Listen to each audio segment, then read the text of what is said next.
प्रत्येक कार्यक्रम के पहले हम सभी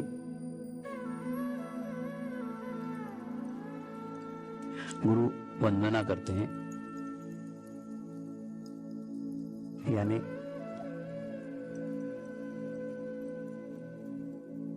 गुरु को वंदन करते हैं।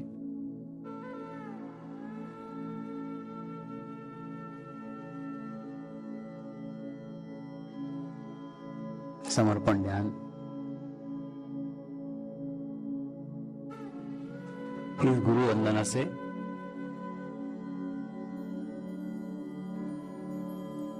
अलग नहीं है।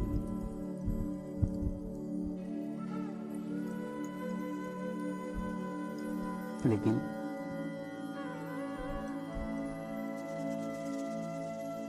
हम गुरु वंदना करते हैं। गुरु वंदना करने की नहीं,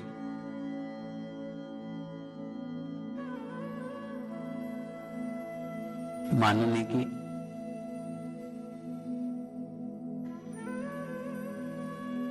आवश्यकता है।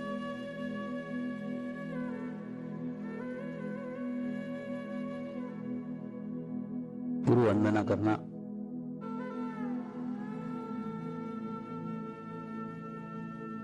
मुख से होता है, शरीर से होता है,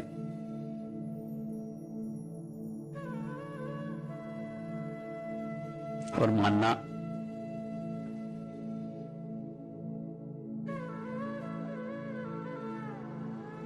आत्मा का भाव है।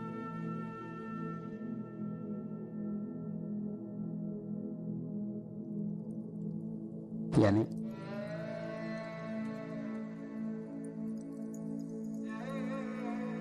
समर्पण ध्यान में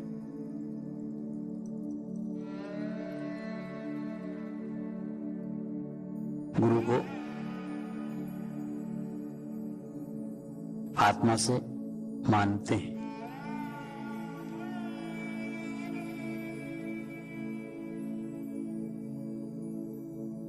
गुरु के माध्यम से सामूहिकता के साथ जुड़ना, विश्व चेतना के साथ जुड़ना,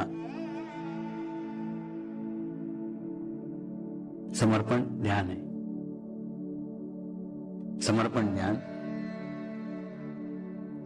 दो शब्दों से निर्मित है। एक है समर्पण और दूसरा है ध्यान। इसके अंदर एक शब्द कठिन है, एक शब्द आसान है। समर्पण शब्द कठिन है, ध्यान शब्द आसान है। वास्तव में समर्पण करना होता है और ध्यान हो जाता है। यानी दो शब्दों से संपूर्ण समर्पण ध्यान बना हुआ है।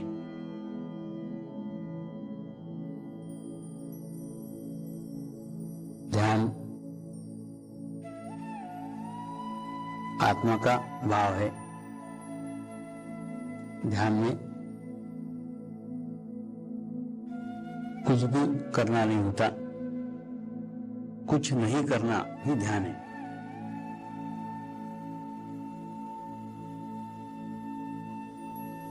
लेकिन हमें जीवन भर कुछ ना कुछ करने की आदत सी हो गई है। इसलिए हम हमारे मूल स्वरूप में, हम हमारे स्वाभाविक रूप में नहीं आ पाते। और जब हम स्वाभाविक रूप में आते हैं, नैसर्गिक रूप में आते हैं, प्राकृतिक रूप में आते हैं, तो ध्यान स्वयं ही लग जाता है। ध्यान करने की आवश्यकता नहीं है।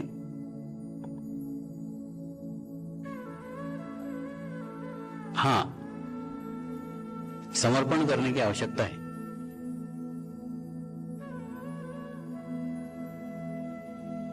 समर्पण करना है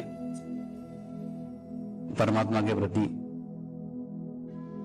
समर्पण करना है सामूहिकता के प्रति, समर्पण करना है कलेक्टिविटी के प्रति। यानी जिस प्रकार से कोई भी बूंद कहीं पे भी गिरे, अंततः वो समुद्र तक ही पहुंचती है, ठीक इसी प्रकार से आप ध्यान किसी भी माध्यम से करें, आप ध्यान किसी भी तरीके से करें, आप ध्यान किसी भी जगह करें, आप ध्यान किसी भी समय करें, ध्यान सदैव परमात्मा का ही होता है, परमेश्वर का ही होता है। करने के तरीके अलग अलग हो सकते हैं, करने की पद्धतियां अलग अलग हो सकती है, करने के स्थान अलग अलग हो सकते हैं, लेकिन सबका एक ही लक्ष्य है, सबका एक ही स्थान है, सबका एक ही उच्च शिखर है, जहां तक सभी को पहुंचने का है। सवाल ये आता है, हमको कौन सी पद्धति सूट करती है, हम किस पद्धति से आसानी से कर सकते हैं। प्रत्येक के लिए अलग अलग पद्धतियां हैं, प्रत्येक के लिए अलग अलग माध्यम है, अलग अलग मार्ग है। आप जिसे अन्य मार्गों को जानते हैं, अन्य मार्गों के बारे में आपको पता है, ठीक उसी प्रकार से समर्पण ध्यान भी एक मार्ग है, समर्पण ध्यान भी एक पद्धति है। इस पद्धति से भी ध्यान किया जाता है, इस पद्धति से भी प्रभु की आराधना की जाती है, इस पद्धति से प्रभु की उपासना की जाती है। ये भी एक पद्धति है। तो अगर आप कोई पद्धति को अवलंब कर चुके हो और उस पद्धति से आप परमात्मा तक पहुंच गए हो, परमात्मा की अनुभूति आपको हो गई है, तो ये नई पद्धति को अपनाने की कोई आवश्यकता नहीं है। और अगर आपको लगता है कि आप कहीं खोज रहे हो, आप कहीं ढूंढ रहे हो, आप पहुंचे नहीं हो, तो इस पद्धति में आपका स्वागत है। क्योंकि मेरे गुरुओं ने मुझे जब समाज में भेजा तो साथ में कहा था, जो व्यक्ति एक मार्ग पे चल चुका है, कुछ मीलों तक चल चुका है, उसको वापस बुलाने की आवश्यकता नहीं है। जो जिस रास्ते पे चल रहा है उसको चलने दो। तुम समाज में जाकर उन लोगों को रास्ता बताओ, उन लोगों को पद्धति बताओ, उन लोगों को मार्ग बताओ जो खोज रहे हैं, जो ढूंढ रहे हैं।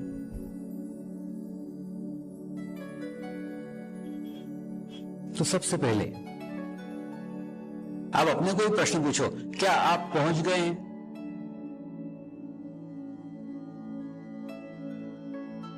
अगर पहुंच गए तो फिर खोज नहीं होना चाहिए, ढूंढना नहीं होना चाहिए, भटकना नहीं होना चाहिए, बाहर देखना नहीं होना चाहिए। और अगर ढूंढ रहे हो, खोज रहे हो, भटक रहे हो, इसका सीधा अर्थ है कि अभी पहुंचे नहीं हो। दो में से एक जगह, अपनी जगह पहले निश्चित कर लो।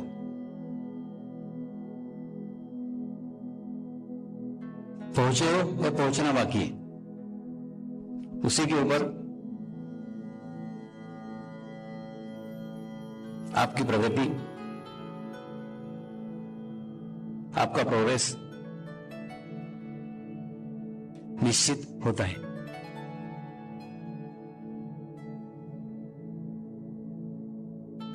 जिस प्रकार से मैं बचपन में परमेश्वर की खोज के लिए निकला था, तब कबूल किया था कि परमेश्वर को पाया नहीं है, परमेश्वर मिला नहीं है, परमेश्वर की अनुभूति हुई नहीं है, पर परमेश्वर को खोजना चाहता था, परमेश्वर को जानना चाहता था, परमेश्वर को अनुभव करना चाहता था। तो पहले कबूल किया कि परमेश्वर को पाया नहीं है, इसीलिए खोज रहा हूं। तो खोजो तो प्रामाणिकता से खोजो।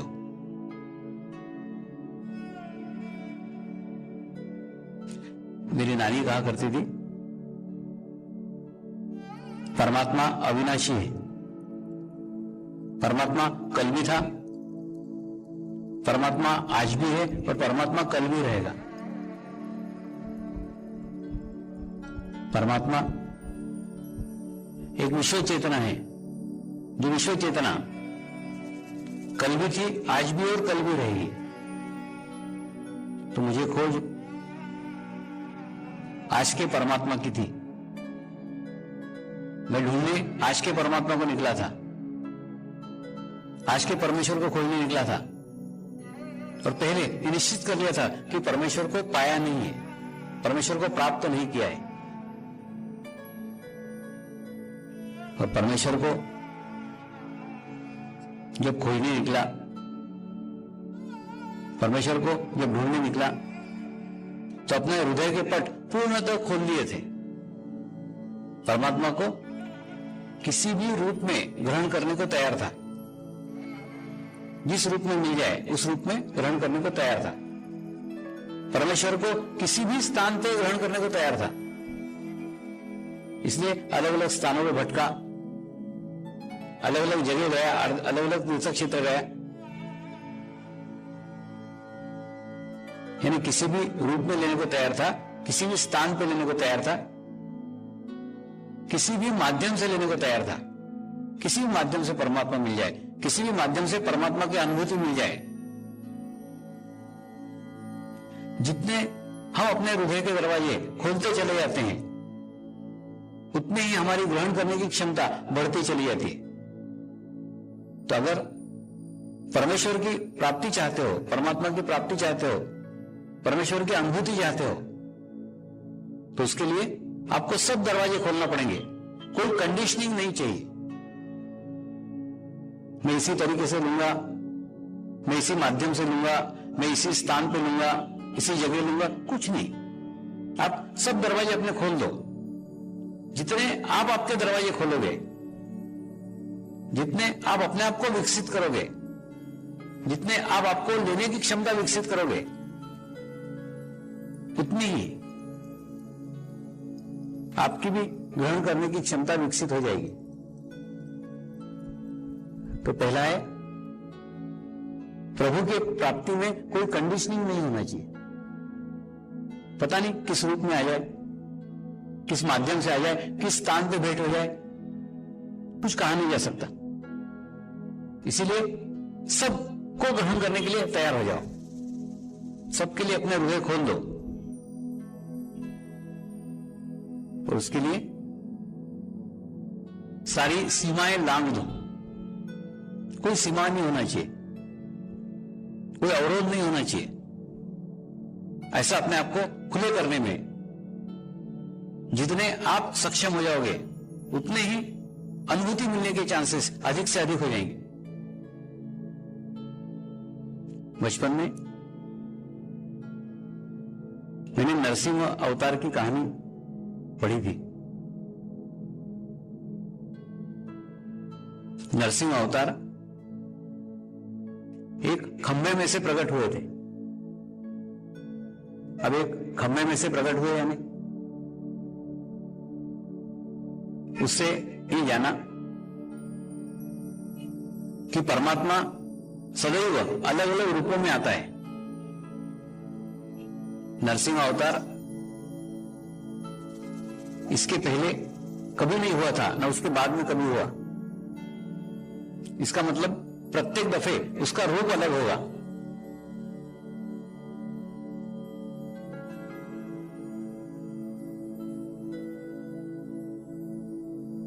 और प्रत्येक दफे उस रूप की पुनरावृत्ति नहीं हुई, यानी उसी रूप को अगर लेकर आप बैठे रहो और आप सोचो उसी रूप में फिर परमात्मा आएगा, उसी रूप में फिर परमेश्वर आएगा, तो कभी भी उसकी पुनरावृत्ति नहीं होगी, फिर से वही रूप कभी नहीं आएगा, क्योंकि वो रूप कल का रूप था, आज का रूप है। तो सदैव अगर आप आज में रहते हो, सदैव आप वर्तमान में रहते हो, सदैव आप प्रेजेंट में रहते हो, तो ही वर्तमान में जो स्वरूप है वो स्वरूप आपको प्राप्त हो सकता है। परमेश्वर का वर्तमान का रूप आपको प्राप्त हो सकता है।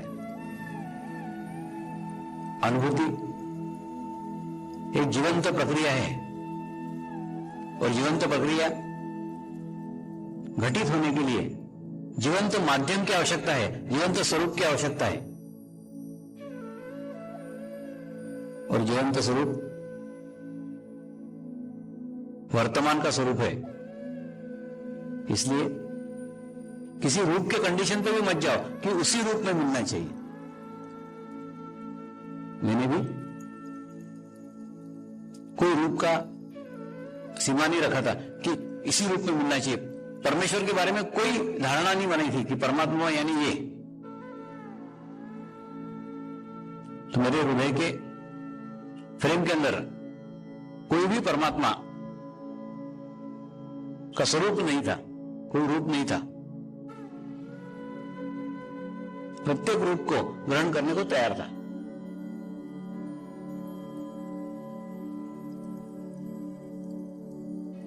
ऐसे ढूंढते ढूंढते जब गुरुदेव के सानिध्य में गया, और गुरुदेव के सानिध्य में जाने के बाद परमात्मा की अनुभूति हुई, और अनुभूति होने के बाद सारी खोज, सारी भटकन समाप्त हो गई, और अंतर यात्रा शुरू हुई, अंदर की यात्रा शुरू हुई, इनवर्ड जर्नी चालू हुई। फिर परमात्मा को खोजना, परमात्मा को ढूंढना सब बंद हो गया। मेरे गुरुजी भी परमात्मा नहीं थे, ये मुझे मालूम था, क्योंकि कोई भी शरीर परमात्मा हो ही नहीं सकता। तो पता था, जानता था कि ये परमेश्वर नहीं है, फिर भी उनको परमेश्वर माना।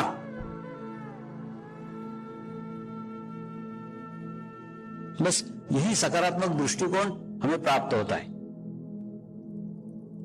जान के भी, क्योंकि कोई भी शरीर परमेश्वर नहीं हो सकता, जान करके भी उनको परमेश्वर माना, क्योंकि परमात्मा का अनुभूति मेरे को उन्हीं के माध्यम से मिला था। मेरे लिए वही परमेश्वर हो गए, मेरे फ्रेम के अंदर उन्हीं का चित्र अंकित हो गए। तो ऐसा कोई माध्यम, ऐसा कोई जीवंत माध्यम आपके जीवन में भी आए, और आपके जीवन में भी कोई भीतर की यात्रा शुरू हो, कोई अंदर की यात्रा शुरू हो। जब ऐसी यात्रा शुरू होगी तब वास्तव में आपका सचमुच का जीवन प्रारंभ होगा। वो जीवन प्रारंभ होगा जो जीवन जीने की इच्छा से आपने इस मनुष्य योनि में जन्म लिया है। इस मनुष्य योनि में आने का उद्देश्य उस जीवन को प्रारंभ करना है। ये जीवन आपके भीतर की यात्रा में सहायक होता है, लेकिन ये भीतर की यात्रा तब तक चालू नहीं हो सकती, तब तक शुरू नहीं हो सकती जब तक आपकी दृष्टि को कोई परावृत्त करने वाला, आपके दृष्टि को कोई मोड़ने वाला, अंदर की तरफ दिशा देने वाला कोई माध्यम, कोई चेतना का पुंज, कोई सामूहिक शक्ति का आधार आपको प्राप्त नहीं होता, तब तक ये भीतर की यात्रा प्रारंभ नहीं हो सकती। इसलिए वो प्रारंभ होने के बाद आप आपके ही आनंद में, आप आपके ही मस्ती में डूबे रहोगे। समर्पण ध्यान ऐसी ही एक पद्धति है जिस पद्धति से गुरु के माध्यम से विश्व चेतना के साथ जुड़ना है। गुरु के माध्यम से विश्व चेतना के साथ जुड़ना यानी अपने अस्तित्व को गुरु के माध्यम से सामूहिकता में समाहित कर देना।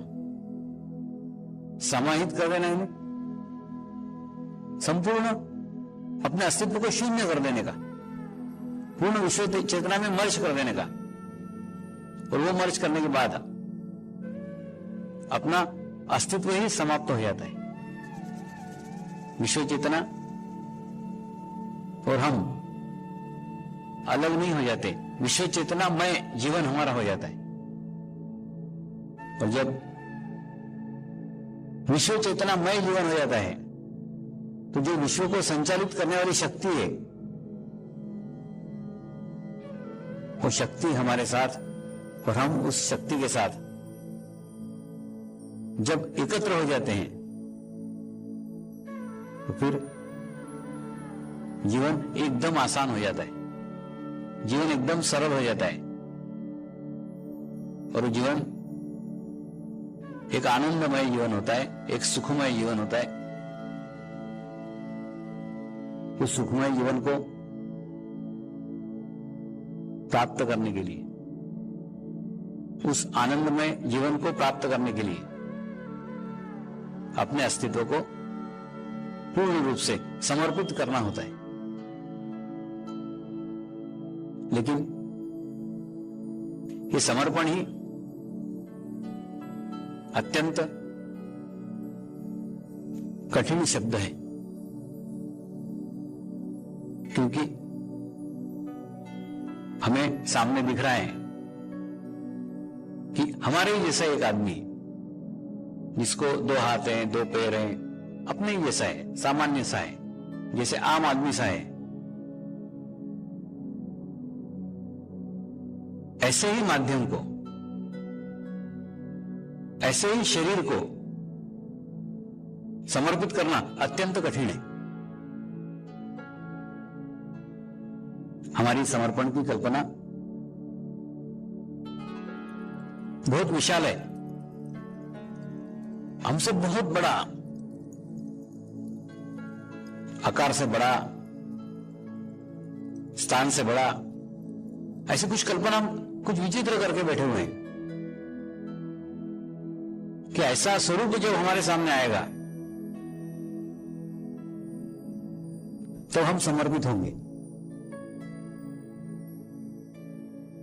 तो ऐसा स्वरूप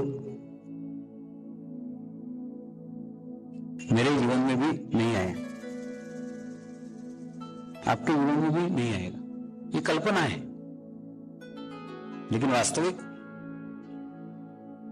जो आज का माध्यम है वो आज के तरीके से ही आएगा, आप तक पहुंच सके, आप उस तक पहुंच सको, ऐसा आसान माध्यम, सरल माध्यम आएगा। तो फिर अलग क्या होगा, भिन्न क्या होगा, हमसे उसमें अलग क्या होगा, उसको पहचानेंगे कैसे?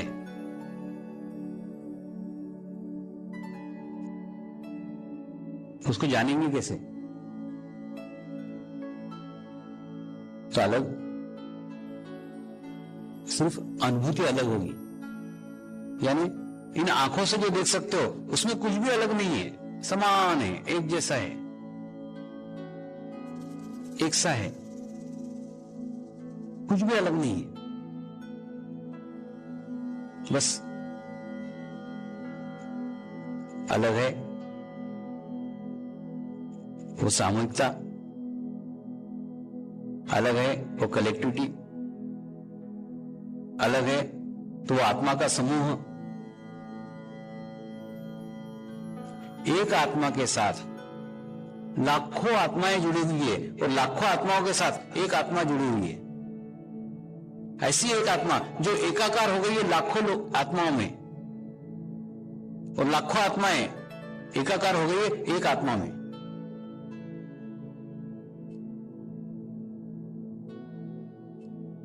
यह आत्मा अलग है, बाकी सब समान है, सिर्फ ये आत्मा अलग है।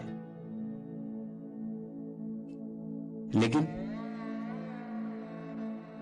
उस आत्मा को, उस आत्मा की अनुभूति को, उस आत्मा की सामूहिकता को, उस आत्मा की कलेक्टिविटी को आंखों से देखा नहीं जा सकता।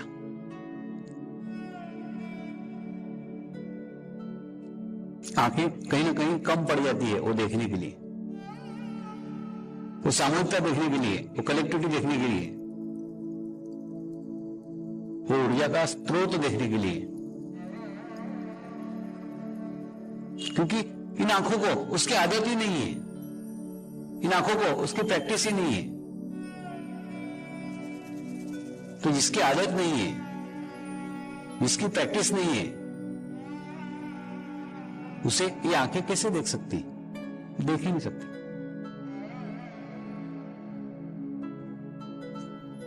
यानी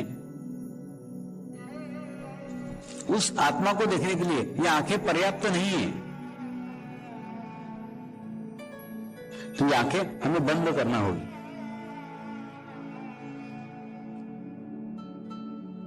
तो आंखों के द्वारा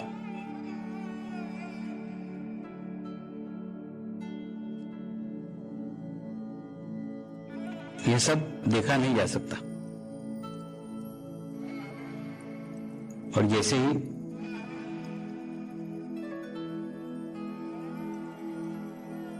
आपकी बाहरी आंखें बंद होगी, आपकी भीतर की चित्त रूपी आंख खुल जाएगी।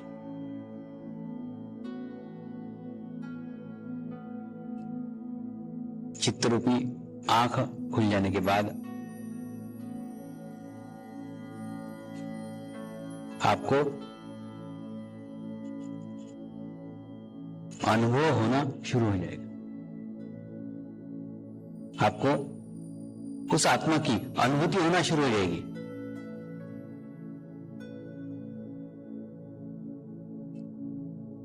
और जब आत्मा की अनुभूति होना शुरू हो जाए, आत्मा का अनुभव होना शुरू हो जाए,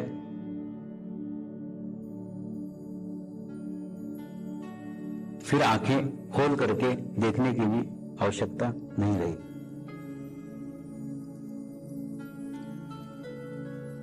फिर भीतर से ही एक संबंध स्थापित हो जाएगा। भीतर से ही एक संवाद स्थापित हो जाएगा, भीतर से ही एक भाषा स्थापित हो जाएगी, और वो भाषा स्थापित हो जाने के बाद फिर ये शब्दों की भाषा की कोई आवश्यकता नहीं होगी, कुछ बोलने की आवश्यकता नहीं है, कुछ सुनने की आवश्यकता नहीं है, क्योंकि ये सब तो शरीर की क्रिया है। बोलना शरीर की क्रिया है, सुनना शरीर की क्रिया है।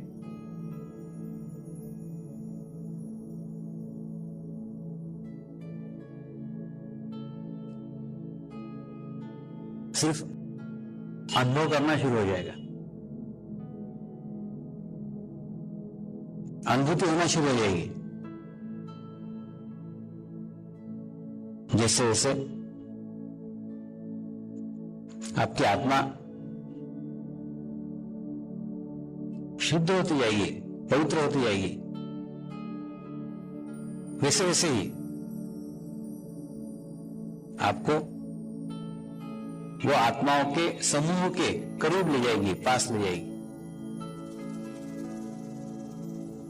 सामूहिकता में ले जाएगी, कलेक्टिविटी में ले जाएगी। जैसे ही आपकी आत्मा सामूहिकता में जाएगी, कलेक्टिविटी में जाएगी, वैसे वैसे शरीर का भाव छूटता चला जाएगा, शरीर का एहसास छूटता चला जाएगा, शरीर की क्रियाएं छूटती चली जाएगी। सुन रहे हो शरीर से, लेकिन सुनाई नहीं आ रहा है। देख रहे हो आंख से, लेकिन दिख नहीं रहा है। इसलिए नहीं सुने आ रहा है, इसलिए नहीं दिख रहा है क्योंकि अनुभव होना शुरू हो गया, अनुभूति होना शुरू हो गई है। और एक बार अनुभूति होना शुरू हो जाए,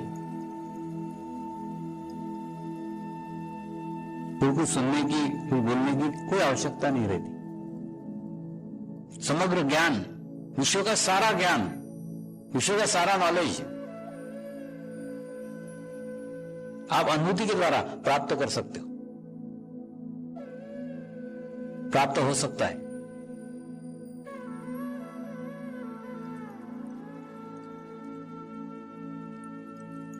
लेकिन उसके लिए समर्पण अत्यंत आवश्यक है।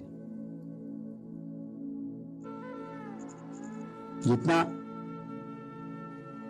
आप समर्पित होते जाओगे, उतना आप आत्मा के करीब होते जाओगे, आत्मा के पास होते जाओगे। समर्पित होना यानी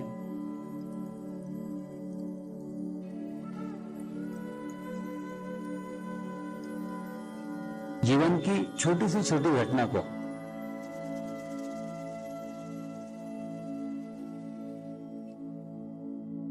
जीवन की छोटी से छोटी बात को सकारात्मक रूप से ग्रहण करना।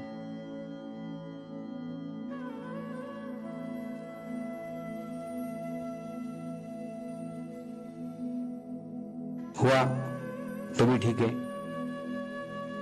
नहीं हुआ तो भी ठीक है।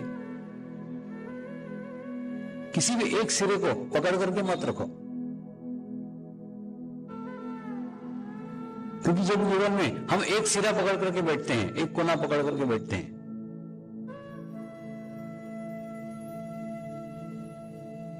तो कभी दूसरे कोने पे जाना पड़ता है तो बहुत पीड़ा होती है, बहुत तकलीफ होती है, बहुत परेशानी होती है। कल्पना करो आप इस कोने पे बैठे हुए हो और आपने यही कोना पकड़ के बैठा है कि मैं यहीं बैठूंगा, और कभी आपको अगर इस कोने पे जाने की बात हो जाए तो बहुत पीड़ा होगी। यहां से यहां तक का अंतर चलना पड़ेगा, यहां से यहां तक की परेशानी उठाना पड़ेगी।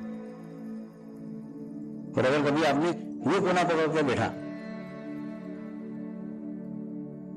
तो फिर अगर इस कोने पे जाना पड़े तो भी तकलीफ होगी, तो भी परेशानी होगी। तो जीवन में कोई भी कोना पकड़ करके मत बैठो, कोई भी सिरा पकड़ के मत बैठो। मैं ऐसा ही करूंगा ऐसा मत बोलो,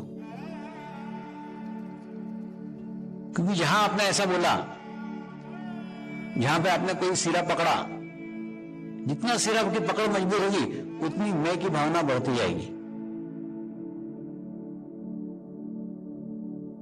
और जितनी मैं की भावना बढ़ती जाएगी उतनी जीवन में तकलीफें निर्माण होगी, परेशानियां निर्माण होगी। इसलिए मध्य में रहो, बीच में रहो। अगर आपको जीवन में इस कोने पे जाना पड़े तो आसानी से जा सकते हो, इस कोने पे जाना पड़े आसानी से जा सकते हो। बीच में रहो, मध्य में रहो।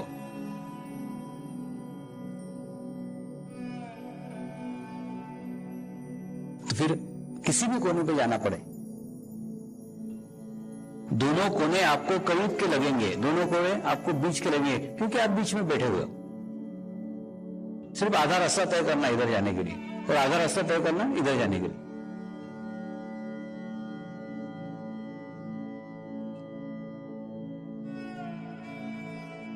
ये मध्य में रहना ही समर्पण है, ये बीच में रहना ही समर्पण है। आपको कोई विश नहीं है, आपकी कोई इच्छा नहीं है इधर ही बैठूंगा, इधर ही बैठूंगी, कुछ नहीं।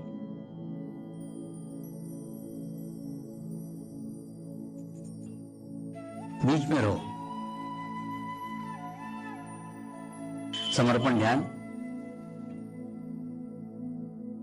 आपको बीच में रहना सिखाता है।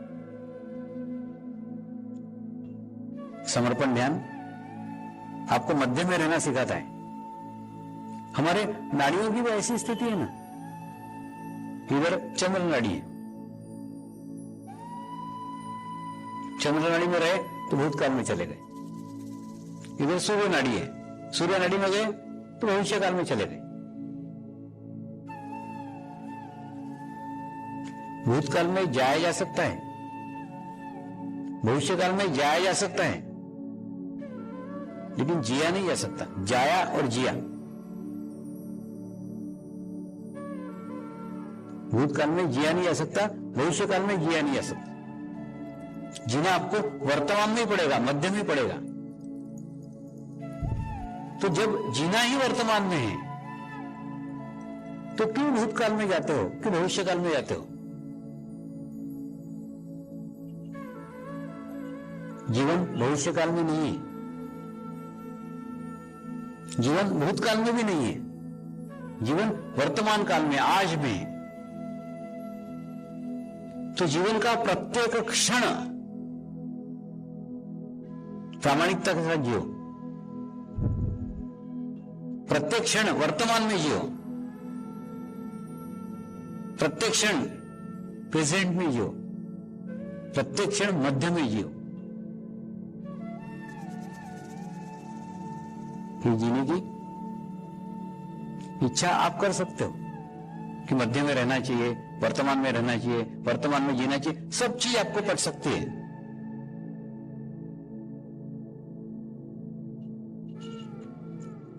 लेकिन वर्तमान में रहते नहीं आता है। वर्तमान में इसलिए नहीं रहते आता है क्योंकि हमने हमारा अस्तित्व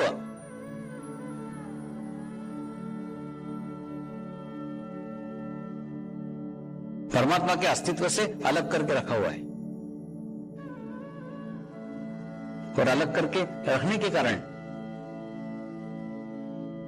हम जो विचार करते हैं वहां जाते हैं। कभी चित्त भूतकाल में चला जाता है, कभी चित्त भविष्य काल में चला जाता है।